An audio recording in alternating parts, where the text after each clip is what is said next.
Tere tulemast vaatama uut videot. Ma mõtlesin, et praegu on see hetk natuke vaiksem. Ma saan selle video ära teha, sest muidu ma lihtsalt ei teegi seda kunagi. Ja ma ei ole väga ammu juba nüüd ühtegi videot teinud. Ja sellest videost tulebki lihtsalt selline midagi muud ma siin ei näitagi. Seda võib täitsa tavaliselt vaadata, nagu kas või kõrvaklapiga lihtsalt kuulata. Et lihtsalt selline väike catch-up, mis vahepeal on üldse muutunud, toimunud ja nii edasi. Lihtsalt enne, kui ma üldse midagi siia kanalile edasi postitan, siis on vaja teha selline vahekokkuvõte. Nii, aga hakkame siis algusest pihta, et kui äkki satud esimest korda üldse siia kanalile, siis see kanal on tegelikult väga palju praeguseks hetkeks muutunud sellega, mis ta üldse algselt oli. Minu nimi on Piret, ma olen hetkel 33-aastane, juulis saan nüüd 34 ja olen Tartust pärit ja elan endiselt ka Tartus. Olen terve elu Tartus elanud, Tartu lähedal liikunud ja kindlasti plaaniga siit kunagi ära kolida, ma väga armastan Tartut. Mul on 3 last ja siin kanalil ma esialgu siis postitasingi meie esimese sellise oma maja teekonda, kuidas ma üldse hakkasin seal aeda rajama. Nii edasi, lihtsalt mingid väiksed asjad ja siis ma läksin selle peale, et kui me kolisime siis meie praegusesse kodusse, seda näitasin ja siis jäädvustasin siis 3. lapsega rasedust ja siis ka peale seda nii-öelda elu. Ja praegu siin kanalil päriselt on näha üldse siis ainult peamiselt merisigadega seonduv. Mul on oma ettevõte, see on Notsik. Notsik.ee on meie e-pood. Ja selle ma siis alustasin nüüd 2025 aasta detsembris, tegin siis endale firma ja selle kaudu ma siis müün merisigadele sobilikke maiuseid ja peamiselt siis enda käsitööna tehtud puurisisustust, mida ma lihtsalt enda merisigadele mitte kuskilt ma ei leia, nii et ma otsustasin teha oma firma ja lihtsalt pakkuda seda. Ja need videod kõik jäävad endiselt siia kanalile, neid ma ei kavatse kuidagi ära, sest need on väga vajalikud videod, ma arvan, sest et sellist eestikeelset infot merisigade pidamise kohta on endiselt üli vähe ja mulle on lihtsalt nii palju kirjutatud ka, et inimesed on saanud nendest asjadest abi, nii et need videod kindlasti jäävad. Aga miks ma nüüd otsustasin tõesti võtta ära kõik sellised perevideod, rohkem rasedusaegsed videod, lihtsalt sellepärast, et austada oma laste eelkõige privaatsust. Ma olen ka enne siin kanalil juba jaganud, et see kanal ei ole mingi nagu otseselt perekanal. Ma ei kavatse näidata siin nagu lapsi väga palju neist nagu rääkida. Lihtsalt sellepärast, et mul on endal see kogemus olemas, et mul on teismeline tütar on ja ma tean, kui vähe tema tahab, et mina teda üldse sotsiaalmeedias jagaksin. Sellega seoses on inimestel jäänud ka valed muljed, igasuguseid asju, mis ma olen kuulnud. Et ma hoolin oma merisigadest rohkem kui lastest ja ma ei tea, mida kõike veel on. Et Tartu on piisavalt väike, Tartu ümbrus on piisavalt väike, et kellele meeldib igasuguseid jutte ajada, siis need jutud jõuavad lõpuks ikka minuni. Ja see on ka võib-olla see suur põhjus, miks ma tahtsin selle kanali nagu ümber teha ja miks ma tahtsin seda veel rohkem võib-olla enda keskseks teha ja mõnes mõttes tegelikult ka endast vähem jagada, kui ma olen siiamaani jaganud. Sest ma tunnen, et vahet ei ole, kuidas ma üritan seda tasakaalu hoida, siis kui inimesed tahavad võtta mingid killud kuskilt välja, siis nad saavad seda teha ja siis kujundadagi mingi arvamus minust, kuigi see, mida ma jagan, on nii minimaalne ja et selle põhjal mingit arvamust minust kujundada on tegelikult vale.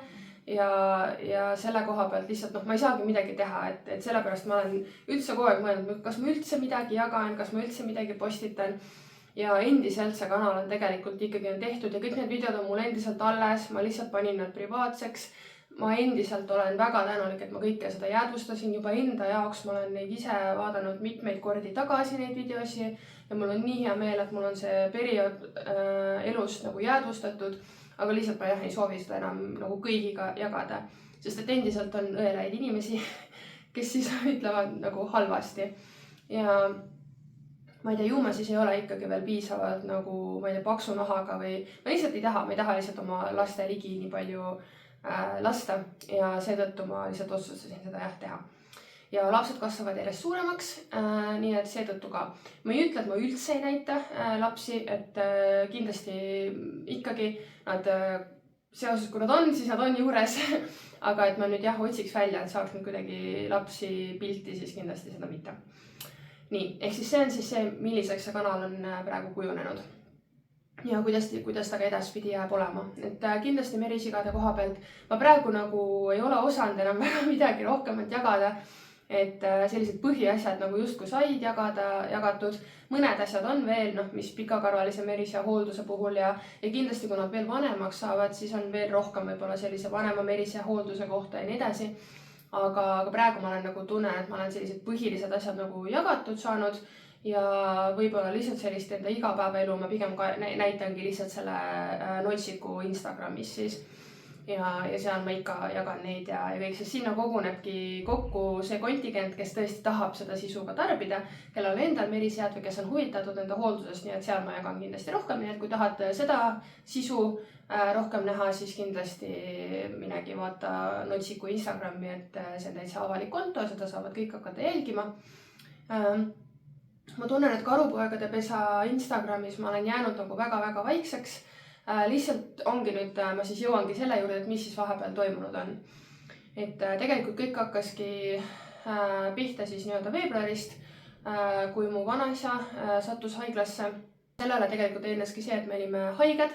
Meil oli siin A-gripp ja kõhugripp ja kõik asjad lihtsalt järgi, et me olime nii palju järjest väga raskesti haiged nagu kõik. See oli väga-väga raske periood ja kõigele lisaks siis jäi mu vanaisa haigeks.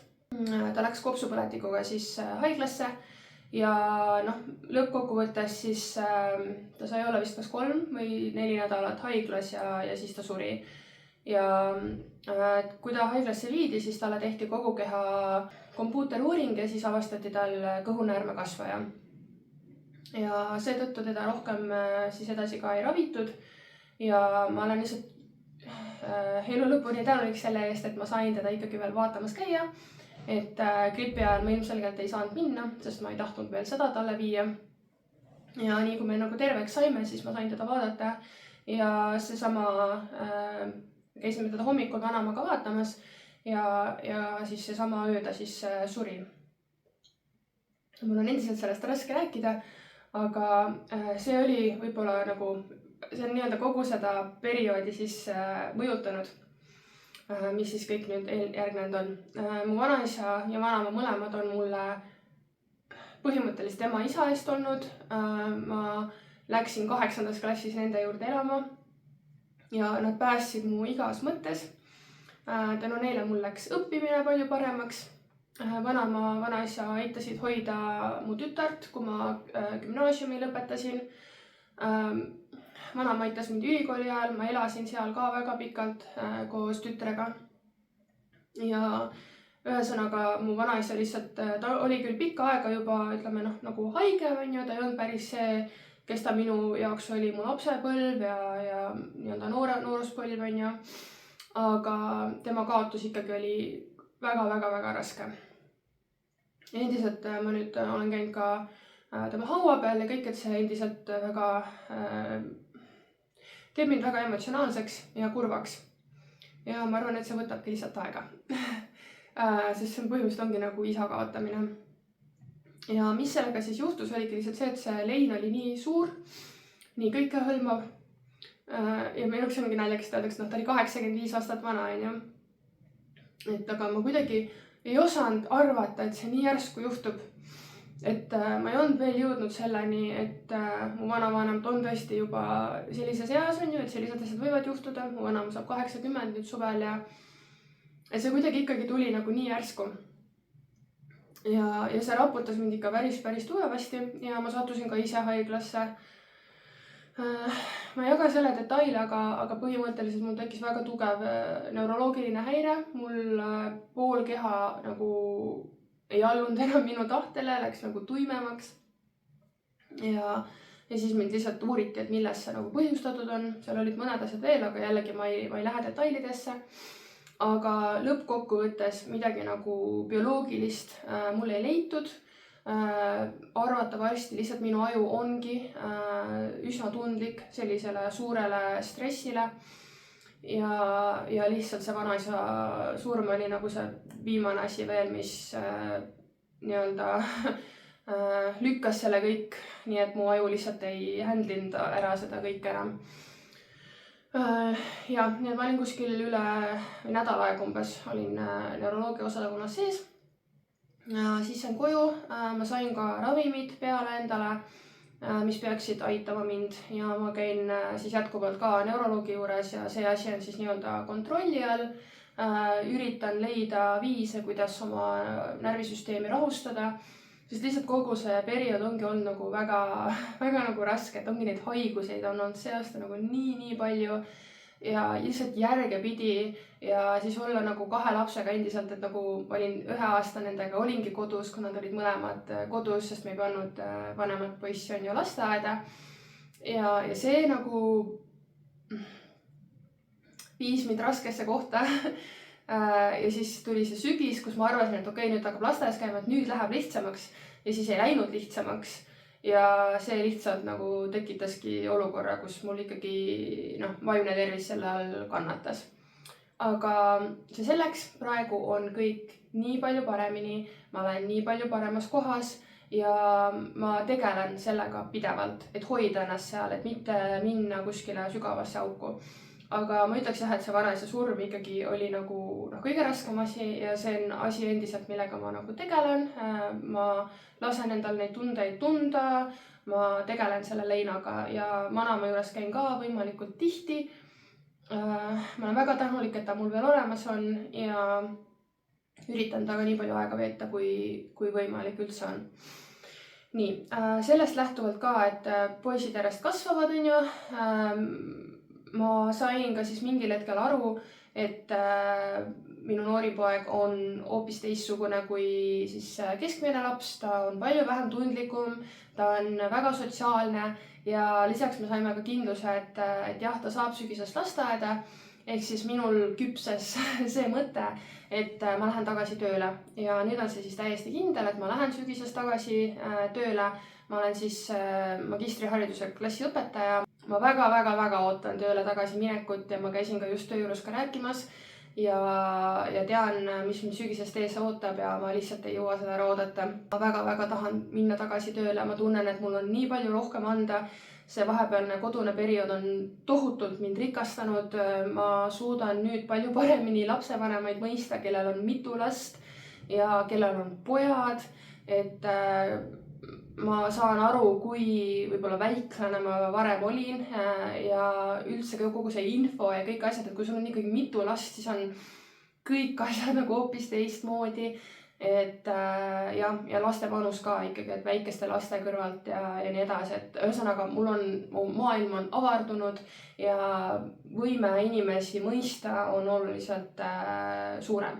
Lisaks on ka see kogemus poiste kasvatamisega ja ma varem teadsin ka kogu seda psühholoogiat ja kuidas poisid ja tüdrukud arenevad erineva kiirusega ja nii edasi, aga kui sa ei ole reaalselt seda ise nagu kogenud, kui erinevad ühed lapsed võivad olla, mul on 3 last, nad on kõik täiesti erinevad, siis natuke ikkagi raske on seda nagu mõista, et üks asi on see nii-öelda see raamatu teadmine on ja teine asi on see, et sa oled ise seda läbi kogenud ja näed, et mis siis nii-öelda poistele, et näiteks kui ma mõtlengi oma keskmise poja peale, et siis tema nagu peab olema kogu aeg mingis liikumises ja lihtsalt mulle kogu aeg nagu tulid ette need 1. klassi poisid, keda oli nii raske nagu veidikene aega saada, et nad oleks paigal ja ma saan nagu praegu palju paremini aru, et nad ei peagi olema tegelikult paigal, et poisid ja üldse lapsed, tegelikult tüdrukud ka õpivadki liikudes, ehk siis mul on väga palju ideid, mõtteid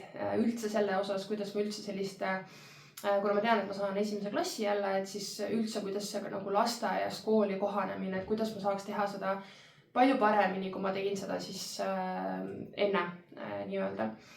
Ehk siis ma tunnen, et see vahepealne periood siin kodus ei ole üldse midagi halvasti mõjunud, vaid pigem paremini mõjunud ja mind rikastanud ja lähen nüüd uute mõtete uue hingamisega siis tagasi tööle ja ei plaani töölt enam ära jääda, sest et rohkem lapsi me ei plaani. ja ma tunnen, et meie perekond on tervik. Ma olen väga-väga tänulik, et mul on 3 tervet last, mida ma veel tahta võiks.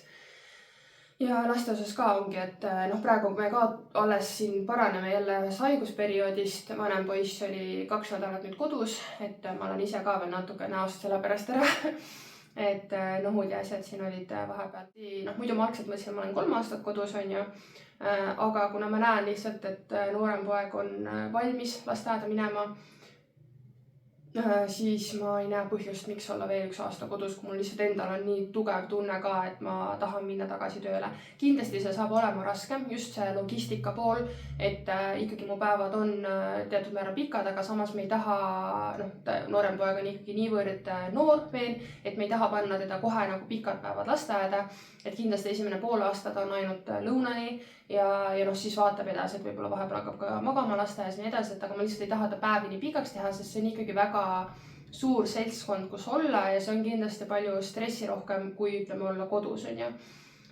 Aga samas see on nagu rikastav, see on ikkagi sotsiaalne areng, keeleline areng, kõik need asjad. Kuigi tema puhul ei ole nagu mingit probleemi, ta juba praegu räägib nagu nii palju. Ta on nüüd aasta 7 kuud vana, saab kohe siin aasta 8 kuud. Et ja vanem poeg saab nüüd 4-seks 5. mail. Vot, nii et sellised on siis sügise plaanid, sellised eluplaanid. Ja seoses vanaisa surmaga tekkis ka see üleüldine nagu ümberhindamine sellesse, et mis meie elu plaan siis üldse edasi näeb, et mida me siis teeme. Nagu kuidagi seda on hästi raske nagu kirjeldada, aga see, kui järsku asjad võivad muutuda, et ma arvasin, et mu vanaisa on meiega nagu igavesti, ta on veel 10+ aastat nii edasi, et ta on olemas, ta on seal, vanema ja tema on kooslus, on ju, nad olid 62 aastat abielus, nii jääbki, nii ongi alati, on ju. Ja kui järsku see võib siis muutuda ja lisaks on siin perekonnas veel olnud juhtumeid, kus lähedased on pidanud minema lihtsalt nagu hooldekodusse lihtsalt sellepärast, et nad on elanud kortermajas ja nad lihtsalt ei saa oma koju enam ligi, on ju. Ja kõik see asi pani mind mõtlema sellega seoses, et milline kodu meil praegu on ja kui jätkusuutlik see on. Ja kas see on ikkagi nagu, me teame nii või naa, me oleme kogu aeg seda rääkinud, et see ei ole meie igavesti kodu, me mõtlesime, et me elame praeguses kodus 20 aastat ja siis vaatame edasi, et meie tegelikult nagu lõplik unistus alati on olnud ikkagi see, et me tahame oma maja Ihastesse, 1-korruselist maja, kus me saame elada siis nii-öelda surmani sees. Või siis kuni me saame iseendaga hakkama, on ju. Ja see on olnud alati meie unistus, lõpunistus ja me arvasime, et me suundumegi sinna poole siis võib-olla 20 aasta pärast, vähemalt 10 aasta pärast niimoodi. Aga see vanaisa, kõik mis vanaisaga juhtus ja mis sinna juurde nagu käis ja mis olukorras on praegu vanaema, see pani mind nagu mõtlema, et me peame selle tee võtma varem ette. Esiteks juba sellepärast, et me praegu oleme noored, me jõuame teenida praegu piisavalt raha, meil on selles mõttes nagu minu põhieesmärk ikkagi on see, et ma tahaks, et me 60. eluaastaks ei maksaks enam mingit kodulaenu, et meil oleks siis juba nagu selline finantsiline vabadus, et kas me tahame üldse tööl käia edasi või ei taha ja nii edasi, et see on see, kuhu suunas me oleme nagu liikunud oma üsnagi, ma ütleks tagasihoidliku elulaadiga, et selles mõttes jah, meil on kodu ka praegu Ihastes, on ju, ja see kodu ongi peamine koht, kuhu meie oma raha oleme nagu paigutanud, on ju, aga näiteks me ei käi kuskil reisidel, ma ei osta endale kalleid riideid, nii edasi, et nagu üleüldine selline elulaad on meil pigem nagu väga-väga tagasihoidlik, et ma ei tea, mu riidekapp on täis riideid, mis on 10 aastat vanad ja nii edasi. Et lastele muidugi peame, on ju, aga nagu enda peale kulud ja sellised võib-olla mingid meelelahutuskulud ja need asjad, et meil pigem ongi see ühine aeg perega, on ju, ja sellised asjad ja lemmikloomad ja need pakuvad meile hästi palju rõõmu ja selline asi nagu kuhu meie nagu panustame. Aga me olemegi nagu säästnud ja kuidagi kindlustanud seda tagala, et meil on hästi oluline see, et me ei elaks üle oma võimete. Nii, ja kuna ma tahtsin seda plaani ka jätkata, siis tundus mõistlik pigem võtta see muutus nüüd praegu ette. Ehk siis pikk jutt, mida ma tahan öelda, on see, et meie praegune kodu on müügis. Ta on juba mõnda aega müügis olnud ja me oleme ostnud endale krundi. See on siis nii-öelda vana suvila ja see on ka põhjus, miks me selle nii-öelda praegu ikkagi ette võtame kõik selle teekonna, et siis me ehitame nüüd oma igavesti kodu Ihastesse, nagu me oleme unistanud ja nii edasi ja meil on see krunt juba ostetud, me ostsime selle pangalaenuga, meil ei ole mingeid pärandusi, mingeid selliseid asju, kõik, mis meil on meie enda siis nagu tööga teenitud, vaevaga nähtud.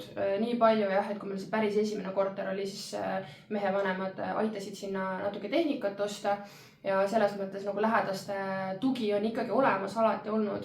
Aga et nüüd meil oleks mingid suured kuskil rahakuhjad, mäed, ei ole. Et kõik tuleb endiselt panga toel ja lihtsalt enda vahenditega. Et see muutus ei ole, ma mõtlen, et võib-olla mõned võivad mõelda, et oi, nüüd vanas ja suri ära, et äkki sa said mingi megapärandus, et ei, absoluutselt mitte midagi sellist. Et see muutus pigem tuleb lihtsalt meie enda soovidest ja meie enda vahenditega. Ja me peaksime nüüd varsti saama ka võtmed kätte või saamegi 30. aprillil saame võtmed kätte. Ja ma olen juba esitanud ära ka projekteerimistingimused. Ma uurisin neid ka enne, kui me üldse ostsime, sest et muidu on see, et okei, ei saagi sinna sellist ühekordset maja ehitada, nagu ma mõelnud olen. Peaks saama. Meil on paika pandud ehitajaga hinnapakkumine, palju kõik see nalli maksma läheb palju maksma, väga palju. Maja ehitamine on kallis lõbu ja me kindlasti suurendame oma laenukoormat sellega, mitte ei vähenda, mis on paratamatu. Aga pigem teha see praegu, kui et 20 aasta pärast, seepärast, et krundid lähevad järjest kallimaks. Kui me praegu ostsime selle krundi selle hinnaga nagu praegu, siis tegelikult ütleme, kui ma oleks ostnud selle 2021. aastal, kui ma ka tegelikult vaatasin juba krunte Ihastesse, siis oleks see kuskil 3 korda vähem maksnud. Nii et mõelda veel, mis 20 aasta pärast on, siis me kindlasti ei saaks seda võib-olla üldse endale lubada, vaid peaksimegi siis, ma ei tea, pigem vähendama seda, mis meil praegu on. Ehk siis see on see põhjus, miks me võtsime selle tee praegu ette. Meie praegune kodu on ideaalne. Ma ei oskaks mitte midagi paremat tahta. Meie naabrid on super. See on üks suurim hirm.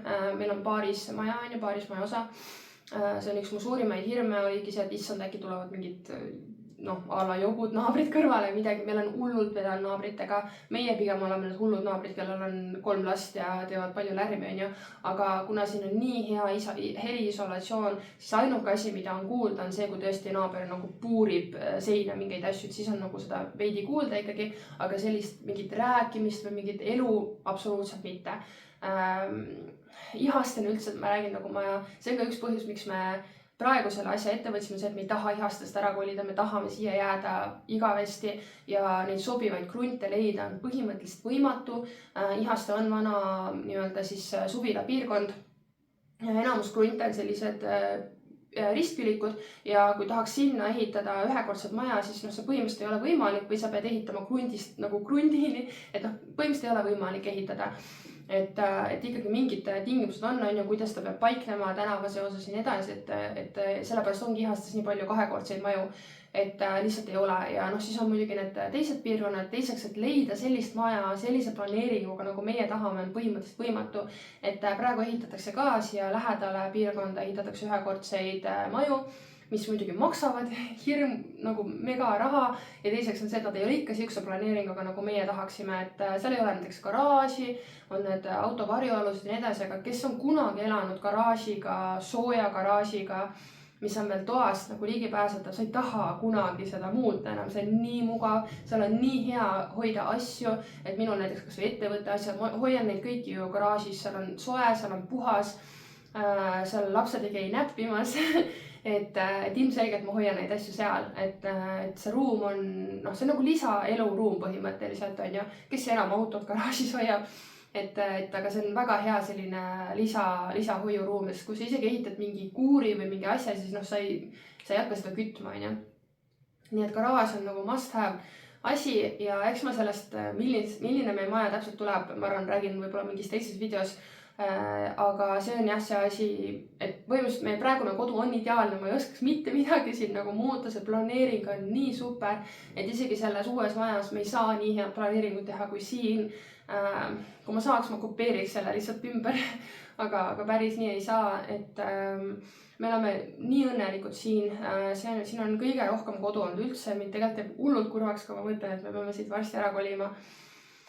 Aga see on lihtsalt selle suure plaani mõttes vajalik, sest siin on trepid, et see on ainuke asi ja ma ei tahaks, et kunagi tekib see olukord, kus ma pean väga järsku ära kolima kohta, kuhu ma ei tahaks kolida või kolida ihastest ära nii edasi lihtsalt sellepärast, et me ei leia siin seda sobivat elamut. Et ma tahan kindlaks teha, et ma saan siin piirkonnas edasi elada, mu lapsed jäävad samasse piirkonda ja ma tean, et ma saan siin oma elu nagu veeta. Ja seetõttu on vaja see kindlustada ja kolida ühekordsesse elamusse ikkagi. Muud ma ei oskakski. Meil on põhimõtteliselt praegu on niisugused üsna tõsised huvilised isegi olemas sellele juba.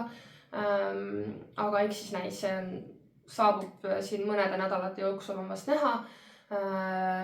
Ja meil on veel garantiiremont praegu tegemata. Meil on edastatud küll arendajale, et mis siin nagu teha, need mikromõrad asjad, mis ikka nagu tekivad, on ju. Aga muus osas selles mõttes me oleme väga rahul. Sellist nii suurte tubadega leida mingit elamut on nagu põhimõtteliselt võimatu. Siin on 3 WC-d, siin on nagu 2 duširuumi, siin on väga suur saun ja väga mõnus saun. Mul ei ole üheski elamises nii mõnusat sauna olnud kui siin. Siin on küll elektrikeris, aga ta on ikka kuidagi siuke niiske, siin on nii hea käia. Siin on vanni, siin on nagu kõik, millest ma unistanud olen, siin on kõik olemas. Ma ei muudaks mitte midagi siin. Ainuke asi ongi see trepi asi, kuigi see annab ka tegelikult nii palju plusse, mida ma jään ka igatsema. Et ühesõnaga on nagu on, aga pikas perspektiivis ma tean, et meil on vaja see tee ette võtta ja tuleviku kindlamaks teha ja ma kindlasti jään seda kodu siin igatsema. Aga mind nagu lohutabki see, et ma ei pea vähemalt siit piirkonnast ära minema ja see uus kodu saab olema ka täpselt selline, nagu me tahame. Ja me plaanime sinna valida väga kestvad materjalid, sinna tuleb kivikatus, sinna tuleb marmorokk fassaad, et väga-väga kestvad lahendused, et see, mis me nüüd ehitame, jah, ta tuleb kallis, aga ta tuleb ka kestev. Ja see on põhimõtteliselt nagu pensionisammas meile ka, et juhul isegi, kui me tõesti oleme mingi 90+ ja me ei jaksa seal enam hooldada või midagi, siis meil on alati võimalust aga maha müüa ja ma ei tea, Ibizale kolida. Aga see on kõik siuke nii palju ette mõelda on ka nagu mõtet, aga me teame, et me saame seal oma lapsed suureks kasvatatud, lapselapsi sinna oodata, see on piisavalt suur, et kogu pere mahub sinna ära ja kestvad ja head lahendused ja tõesti läbi mõeldud ja kuna meil on olnud nii palju erinevaid kodusid, see kodu eriti on nagu näidanud lihtsalt, kui palju häid asju siin on ja kui vajalikud need asjad on, siis me väga palju paneme neid asju ka sinna ümber. Et näiteks kas või köök on praegu planeeritud täpselt samasugune, nagu meil siin on, muidugi teise lahendusega on ju, aga me oleme ülirahul nende valikutega, mis me siia oleme teinud, sest me tegimegi nad on väga kvaliteetsed, me mõtlesime, et me elame siin ju väga pikka aega, nii et me ei hoidnud millegi pealt kokku ja need on nagu ennast õigustanud. Et näiteks ma ei tea, laste näpujäljed asjad ei ole näha ja nii edasi, et jah, aga ühesõnaga see kodu läheb või on müügis mingil hetkel, siis leiame sellele ostja ja kui me leiame sellele ostja, siis me peame minema üüripinnale, mida ma absoluutselt ei oota. Ja päris raske on kindlasti loomadega leida üldse üüripinda, aga see on ajutine periood ja see, kui kaua me peame üüripinnal olema, olenebki nüüd sellest, kuna me selle maha müüdud saame. Et me ajame praegu juba projekteerimistingimust ma tellisin, me saime kinni pandud siis selle nii-öelda eelarve ja nüüd siis hakkamegi edasi liikuma siis ehitusloa suunas, et kõige tähtsam ongi saada ehitusluba, kui meil ei ole ehitusluba, siis ja lammutusluba, siis need on 2 ühes on just, me peame selle praeguse suvila, mis seal on, lammutama. Siis kui meil ei ole ehitusluba, siis me ei saa ehituslaenu, et siis võib-olla räägingi natuke sellest teemast ka, kuna minu jaoks on lihtsalt nii huvitav, ma ei ole varem kunagi maja ehitanud, ma olen ise ka praegu otsinud väga palju YouTube'is, et äkki keegi on nagu täpsemalt rääkinud, mõned videod on täitsa olemas, aga kindlasti ma kavatsen seda teekonda jagada ja jäädvustada, sest see on jällegi tore pärast endal nagu tagasi vaadata ja see ei ole võib-olla selline asi, mida ma tunneks, et nüüd tohutult mingi minu privaatsust või midagi nagu või minu laste privaatsust kuidagi rikuks, et siis see on nagu okei jäädvustada, ma arvan. Et jah, jätkan siis pigem siis selle teemaga, et jagan, kuidas meie kodu siis sündima hakkab ja postitan pigem sellel teemal. Ja kõike muud seda ka ja võib-olla see tagasi tööle naasmise asi, et kuidas see kõik läheb. Ja mõtlesingi, et paneks selle video alla ka siis, et kui teil on mingeid küsimusi äkki järgmiseks videoks, mida te tahaksite rohkem teada saada, mis iganes sellel teemal, mis ma praegu siin rääkisin, üritasin võimalikult lühidalt selle kõik kokku võtta, aga see periood on nii pikk olnud, et siis lihtsalt jätke küsimused siia video alla või kirjutage Instagrami. Ja siis ma saan äkki järgmine video siis täpsemalt neile vastata, et mis teemad teid nagu rohkem huvitavad. Aga praegu võtan otsad kokku, sai nii-öelda catch up tehtud ja näeme siis juba järgmises videos. Tšau!